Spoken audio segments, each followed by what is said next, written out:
पण न्यायदान प्रत्यक्ष करण्यात त्यांची फाटली असे हट्टू न्यायाधीश जर सर्वोच्च पदावर बसले असतील तर लोकशाहीचे संकेत पायदळी तोडून, घटनेचे संकेत पायदळी तोडून तुम्ही न्यायदान करणार असाल तर आमच्या सरकारला न्याय कसा मिळेल? मग आम्ही बोलायचं नाही? भारतानं अमेरिकेचं गुलाम व्हावं आणि प्रेसिडेंट ट्रम्पच्या दबावाखाली निर्णय घ्यावा. मोदी म्हणतात आत्मनिर्भर भारत, आम्ही म्हणतो ट्रम्प निर्भर भारत. मोदींनी ट्रम्प निर्भर भारत निर्माण केलं.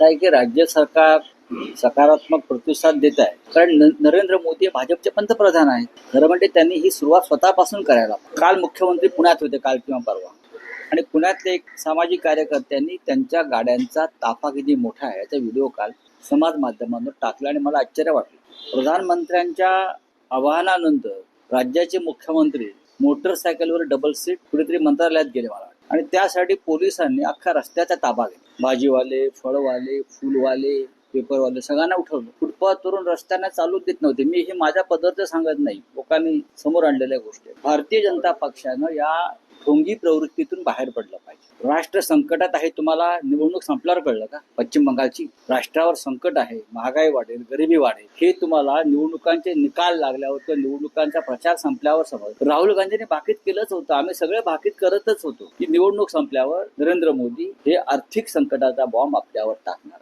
मोदी कुठे आहेत? मोदी 7 युरोपियन राष्ट्रांच्या दौऱ्यावर. आम्हाला म्हणतात परदेशात जाऊ नका, आणि स्वतः ते परदेशात. त्यांच्या मंत्र्यांचे दौरे सुरूच राहतात. मोदी त्या दिवशी काय ते 2 गाड्या घेऊन दिल्लीत फिरत होते. किती दिवस फिरणार 2 गाड्या? तुम्ही का पंडित नेहरू आहात का एक गाडी घेऊन फिरायला? किंवा इंदिरा गांधी आहात? तुम्हाला सवय झालेली. भारतीय जनता पक्ष हा या देशातला असा पक्ष आहे किंवा असे नेते आहेत की त्यांना सुखाची आणि अय्याशीची चटक लागली, आणि त्यांना ढोंग हा त्यांचा छंद झाला, आणि त्यानुसार ते करतायत. या महाराष्ट्राच्या आणि देशाच्या आर्थिक नाड्या भारतीय जनता पक्षाच्या हातात आहे. त्याच्यामुळे पक्ष श्रीमंत आहे, जनता गरीब आहे. त्यांना गरिबीविषयी चिंता वाटते. चिंता कुठून व्यक्त केली मोदींनी? तर नेदरलँडमध्ये त्यांचं स्वागत केलं. मुलं नाचतायत, ढोल वाजवतायत वगैरे, संस्कृतीचं दर्शन घडताय. कुठे? नेदरलँडला. इथे आहे ना, इकडल्या देशाची संस्कृती किती रसातळाला चालली आहे ते पहा. नेदरलँडचं पाहायला त्यांचे प्रधानमंत्री, त्यांचं राष्ट्र समर्थ आहे. तिकडे जाऊन काय नाचगाणी करताय? इथे या, तुमची गरज आहे देशामध्ये. देवेंद्रजी त्यांना आवाहन केलं पाहिजे त्यांच्या नेत्यांना की भारत की ओर चल, पण तसं दिसत नाही. मग इतर कोणी केले परदेश दौरे स्ट्रॅटेजीचा भाग म्हणून. प्रत्येकाची स्ट्रॅटेजी असते ना, काय मोदींची स्ट्रॅटेजी असते? स्ट्रॅटेजी प्रत्येकाची असते, प्रत्येकाचे संबंध आहेत. तुम्ही फक्त प्रधानमंत्रीच्या खुर्चीवर आहात म्हणून तुमचं आगत स्वागत होत आहे, नाहीतर काय? स्ट्रॅटेजीचा भाग जर होता, मग इराण इस्रायल युद्ध, अमेरिका युद्ध, त्याच्यावर तुम्ही का तोंड उघडलं नाही? स्ट्रॅटेजीचा भाग होता, मग ऑपरेशन सिंदूर का गुंडाळलं? अमेरिकेच्या दबावाखाली. स्ट्रॅटेजीचा भाग आहे. मग काल सुद्धा अमेरिकेने सांगितलंय की रशियाकडून स्वस्त तेल विकत घ्यायची मुदत आता वाढून मिळणार नाही. ही कोणती गुलामीची स्ट्रॅटेजी आहे? याच्यावर सुद्धा देवेंद्र फडणवीस यांनी बोलायला. भारतानं अमेरिकेचं गुलाम व्हावं आणि प्रेसिडेंट ट्रम्पच्या दबावाखाली निर्णय घ्यावं, ही स्ट्रॅटेजी आहे का? कोणती स्ट्रॅटेजी? मोदी म्हणतात आत्मनिर्भर भारत, आम्ही म्हणतो ट्रम्प निर्भर भारत. मोदींनी ट्रम्प निर्भर भारत निर्माण केलं. अजूनही वागतोय का? वागत नाही. आता पहा की गौतम अडाणी यांची सुटका होते, काही एक रक्कम वगैरे भरून होते ना. त्यांचे प्रिय उद्योगपती मित्र, भारतातले सगळ्यात श्रीमंत नंबर 1 गौतम अडाणी यांची सुटका त्यांनी त्या दबावाखाली करून घेतली. दबावाचं ते कारण आहे. आणि दुसरं, राहुल गांधी सांगतात तसं अजून 3000 एबस्टेन फाईल्स पडलेल्या आहेत. फाईल आहेतच, दबाव राहणार. बघा, 2 पोलीस काढणं किंवा 4 पोलीस काढणं आमच्याकडे नाहीच आहेत. तुम्ही ताफे घेऊन फिरवतात म्हणून काढताय. गरज आहे का? मोदींना गरज आहे का? अमित शहा देशाचे गृहमंत्री आहेत, त्यांनी त्यांचा ताफा हटवला का? माझा प्रश्न आहे. अमित शहा देशाचे गृहमंत्री आहेत. जाऊन पहा, कृष्ण मेनन रोडला तुम्ही जाऊन पहा. दिल्लीचे 3 रस्ते त्यांच्या सुरक्षेसाठी बंद आहेत. प्रमुख रस्ते, बॅरिकेड्स, आणि पोलिसांच्या फौजा उभ्या आहेत तिथे. आज 3 रस्ते प्रमुख पार्लमेंटकडे जाणारे हे एका व्यक्तीच्या सुरक्षेसाठी बंद आहे. काय तुम्ही ताफे काढण्याची गोष्ट? नाटकं बंद करा. बघा, तो पक्ष नाहीये. अजित पवार असतानाही किंवा हे शिंदे आणि अजित पवार हे कधीच पक्ष नव्हते. या अमित शहाच्या सिस्टर कन्सर्न निवडणूक आयोगाच्या माध्यमातून निर्माण झालेले वेगळे गट किंवा पक्ष आहेत. मूळ पक्ष हा शरद पवारांचा आहे, मूळ पक्ष हा माननीय उद्धव ठाकरे साहेबांचा आहे. आता त्याच्यावरती 30 जुलैला सुनावणी आहे, फायनल असा आमचा अंदाज आहे. बाकी हे जे अजित पवार वगैरे पक्ष नाहीच आहेत, हे गटच होते किंवा शिंद्यांचा गटच आहे. लोक फुटले, बाजूला गेले दबावाखाली. बाकी काय हे का पक्ष आहे का? विचार काय? या पक्षाला एक भूमिका आणि विचारधारा असते. या दोन पक्षाकडे आहे का? शिंदे गटाची विचारधारा बाळासाहेब ठाकरे म्हणजे आमचीच, आणि हे जे आहेत अजित पवारांचा पक्ष, आता सुनेत्रा पवारांचा पक्ष, यांची विचारधारा शरद पवारांच्याच पक्षाची. ही त्यांच्या कर्माची फळ आहे, त्यांच्यावर ही जी वेळ आलेली आहे. मी वारंवार म्हटलं की अजित आणि शरद पवार साहेबांचे म्हणणं होतं की अजित पवारचं डोकं फिरवण्यात जे काही प्रमुख लोक होते, त्यात धनंजय मुंडे असतील, प्रफुल्ल पटेल सारखे लोक होते, ही त्यांच्या कर्माची फळं भोगतायत. करणार आम्ही. तुम्ही जोपर्यंत न्याय देत नाही, जोपर्यंत तुम्ही दबावाखाली तारखावर तारखा देत आहात, जोपर्यंत निवडणूक आयोग हा गृहमंत्री आणि प्रधानमंत्र्यांचं गुलाम म्हणून काम करतोय, तोपर्यंत लोकशाही धोक्यात आहे. तोपर्यंत आम्ही लोकशाहीसाठी आमच्या भूमिका मांडत राहणार. माझं असं म्हणणं आहे, त्यांनी घटनेतील कलमानुसार निर्णय द्यावा. बाहेर आम्ही काय बोलतो त्याच्यावर निर्णय घेऊ. आपण घटनेचे चौकीदार आहात ना. 10th शेड्यूल नुसार निर्णय द्यावा. आम्ही जे काय बोलतोय ते चुकीचं असेल तर आम्हाला शिक्षा द्यावी. त्या तसं नसतं तर आमचं चिन्ह आणि आमचा पक्ष एखाद्या आयऱ्यागराच्या हातात गेलाच नसता. किंवा शरद पवारांचा पक्ष त्यांच्या हयातीत अजित पवारांना दिलाच नसता. कोणत्या घटनेच्या कलमानुसार दिला.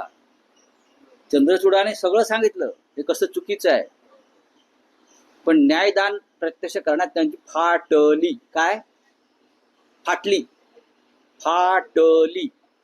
असे फट्टू न्यायाधीश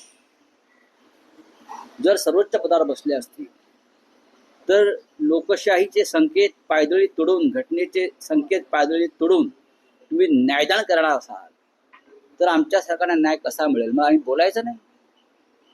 तुम्ही युवकांना झुरळं बोलू शकता, कॉक्रोच बोलू शकता, तुम्ही कोणावर काही टीका टिप्पण्या करू शकता.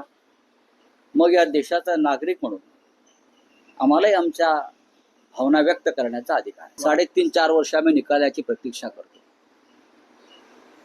किती? आणि हा निकाल भारतीय संविधानाच्या संदर्भात. हा आमच्या प्रॉपर्टीचा निकाल नाहीये की माझी प्रॉपर्टी कुठेतरी अडकली आहे कोणाकडे आणि ती मी मागतोय. नाही, हा भारतीय संविधानाची व्याख्या ठरवणारा हा निकाल आहे. तुम्हाला जर भारतीय संविधानासंदर्भात जर एवढी जाणीव नसेल तर सामान्य माणसाला तुम्ही काय नाही द्या. करू द्या. झुरळ येतात, झुरळांना फवारणी करावी लागते. पोलिसांनी फवारणी केली झुरळांवर. झुरळ मी म्हणत नाही, न्यायाधीश. जेव्हा त्यांची गरज होती तेव्हा ते विधिमंडळात उपस्थित राहिलेले.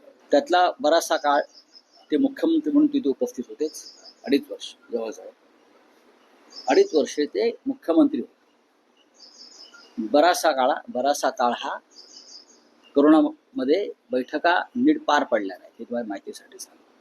या आकड्यांमध्ये जाऊ नका, हे भाजपचे आकडे असतात. तो आकडा कधीच लागत नाही. हे सगळे नीटच्या जाळी निर्माण झाली आहे.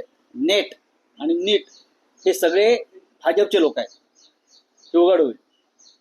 अटक केलेल्या प्रत्येक माणसाचा भाजपशीच संबंध आहे. त्याशिवाय इतकं मोठं षडयंत्र आणि इतकी मोठी चोरी होऊ शकत नाही. सगळ्या शैक्षणिक संस्था या देशातल्या या सध्या भाजपच्या ताब्यात आहे. UPSC असेल, नीट असेल, CET असेल, विद्यापीठ असतील, तिकडे भारतीय जनता पक्षाचीच माणसं आहेत. त्याच्यामुळे नीटचे पेपर जे फुटले त्याला भारतीय जनता पक्ष जबाबदार आहे. का जबाबदार धरू नये? राज्यकर्ते कोण आहात? आम्ही आहोत का तुम्ही आहात? तुम्हीच त्या खुनाला, हत्येला जबाबदार आहात. देखो वो सेंचुरी करेंगे, अवार्ड लेने की सेंचुरी करेंगे. किसी भी देश में जाते हैं वहाँ का सर्वोच्च अवार्ड हमारे प्रधानमंत्री को मिलता है. लेकिन देशवासियों को क्या मिलता है? महंगाई, बेरोजगारी, लॉ एंड ऑर्डर की बुरी हालत, यह अवार्ड हमको मिलता है। और प्रधानमंत्री के गले में स्वीडन में, नीदरलैंड में, नॉर्वे में क्या करना इस अवार्ड का, मुझे बताइए। ये बीजेपी वाले प्रधानमंत्री को अवार्ड मिला। अरे यहाँ देश का युवा बेरोजगार है, आत्महत्या कर रहा है, किसान आत्महत्या कर रहा है, ये उनके अवार्ड है सरकार के।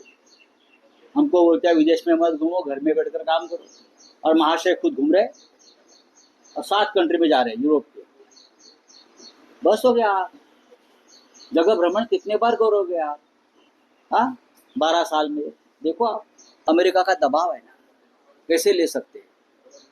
डर है प्रेसिडेंट ट्रंप का कि खबरदार, रशिया से अगर तेल खरीद किया तो सस्ता तेल, अगर रशिया से सस्ता तेल मिलेगा तो भारत की जो जरूरत है वो पूरी हो जाएगी, हमारे देशवासियों को भी सस्ता तेल मिलेगा। लेकिन ट्रंप ने कहा है कि आत्मनिर्भर भारत नहीं है मोदी जी का, ये ट्रंप निर्भर भारत है। हाँ, जवाबदारी, उनकी जिम्मेदारी इस देश के जो एजुकेशन मिनिस्टर है उसने लेनी चाहिए।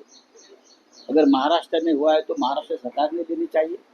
ये सभी लोग, जिसने ये नीट का पेपर लीक का भांडा जो आया है, टूट गया है, ये सभी लोग बीजेपी से संबंधित हैं। जांच करिए, मैं आपको बता रहा हूँ, सभी कहीं ना कहीं उनका लिंक बीजेपी से है, क्योंकि सभी एजुकेशनल इंस्टीट्यूट, IIT हो, IIM हो, नीट हो, CET हो, यूनिवर्सिटी हो, सब बीजेपी के कब्जे में है ना। तो जिम्मेदार कौन है? पेपर सेटिंग करने वाले आपके लोग हैं, सब आपके लोग हैं। तो वो जो पेपर लीक है उसके सूत्रधार बीजेपी है। सामना में